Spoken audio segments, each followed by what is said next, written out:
Dimensions. Dimension کو اردو میں normally پیمانہ کہتے ہیں. پیمانہ اس لیے کہتے ہیں کہ ناپا جا سکتا ہے, اور جو چیز ناپی نہیں جا سکتی وہ ہمیں نظر نہیں آتی. تو اسی لیے اسپریچولیٹی یا روحانیت کے اندر بہت مشکلات لوگوں کو پیش آتی ہیں, کیونکہ کچھ ناپ نہیں سکتے, آپ کو سائنٹیفکلی پروو نہیں کر سکتے, دکھا نہیں سکتے.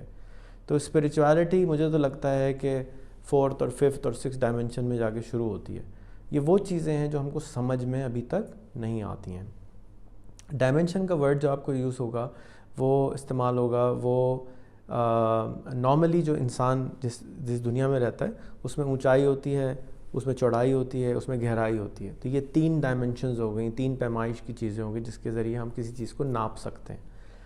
چوتھا جو ڈائمنشن ہے اس کو وقت کہتے ہیں, کہ اگر آپ وقت کسی چیز پہ اپلائی کر دیں تو اس کی شکل بدل جاتی ہے. اس کے علاوہ ٹیچرز کہتے ہیں کہ 10 ڈائمنشن ہیں, یا 11ویں کی بھی بات ہوتی ہے. 10 ڈائمنشن کو اگر آپ سوچیں تو کہا جاتا ہے کہ 7 آسمان ہیں, اور 7 آسمان کے بعد عرش خدا ہے. تو اگر آپ صرف ان 3 کے اوپر 7 ایڈ کر دیں تو 10 ہو گئے. تو ہر جو آسمان ہے وہ ایک طرح کا آپ اس کو ڈائمنشن لے سکتے ہیں, کیونکہ ہمیں نظر نہیں آتا. ایسے تو آسمان اوپر دیکھنے سے نظر آنا چاہیے, لیکن ڈائمنشن ہمیں نظر نہیں آتی ہیں. تو خدا کہتے ہیں کہ جیسے کہ اسلام میں ہے کہ 7 آسمانوں کے پیچھے ہے عرش خدا. تو ہمارے اس کورس کے اندر ہم نے کیونکہ الفاظ صرف سمجھانے ہیں تو یہ ڈائمنشنز ہیں. اور کمپلیکیشن یہ ہے کہ جب آپ ملٹیپل ڈائمنشن میں چلے جاتے ہیں یا اوپر والی ڈائمنشن میں چلے جاتے ہیں تو آپ کے لیے نیچے والی چیزیں بالکل سمپل لگتی ہیں. لیکن جب آپ نیچے والے ڈائمنشن میں ہوتے ہیں اوپر دیکھتے ہیں تو کہتے ہیں واہ اتنا مشکل ہے, ہمیں سمجھ ہی نہیں آتی اس کے بارے میں. خدا کو سمجھنا جیسے بہت مشکل ہے. آج سے 25 سال پرانی بات ہے, میں نے کسی سے پوچھا کہ خدا سمجھا سکتے ہیں آپ مجھے؟ تو انہوں نے کہا بہت مشکل ہے, کیونکہ مثال کیجئے آپ کلر بلائنڈ ہیں, آپ کو کلر لال نظر نہیں آتا, تو آپ مجھ سے پوچھ رہے ہیں کہ لال بتاؤ کیسے ہوتا ہے. تو آپ کے پاس وہ اوزار ہی نہیں ہے, ٹولز ہی نہیں ہیں کہ آپ سمجھ سکیں کہ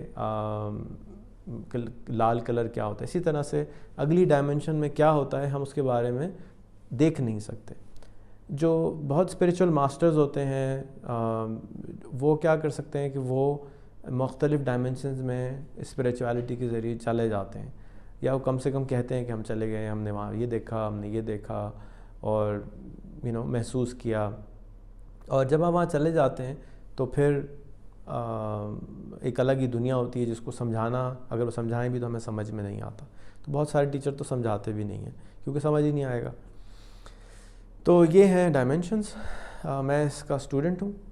اگر آپ کو کوئی اس کے بارے میں مزید پتہ ہو تو آپ کامنٹس میں ضرور بتائیے کہ کیسے اس کو مزید سمجھا جا سکتا ہے, کیونکہ یہ اس وقت سمجھنا ہمارے لیے, کیونکہ سینسز نہیں ہیں, ٹولز نہیں ہیں, اوزار نہیں ہیں, ناپے نہیں جا سکتے, تو مشکل ہے تھوڑا سا سمجھنا.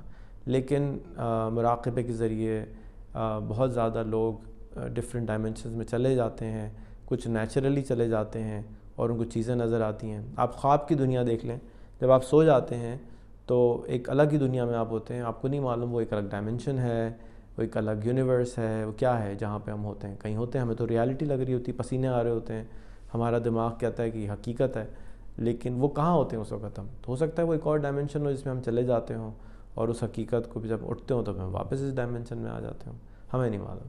تو یہی معلوم کرنے کی کیوریاسٹی جو اللہ تعالیٰ نے ہمارے اندر ڈالی ہے, کہ اس کیوریاسٹی کے ذریعے, اس تجسس کے ذریعے ہم چیزوں کو تلاش کرتے ہیں.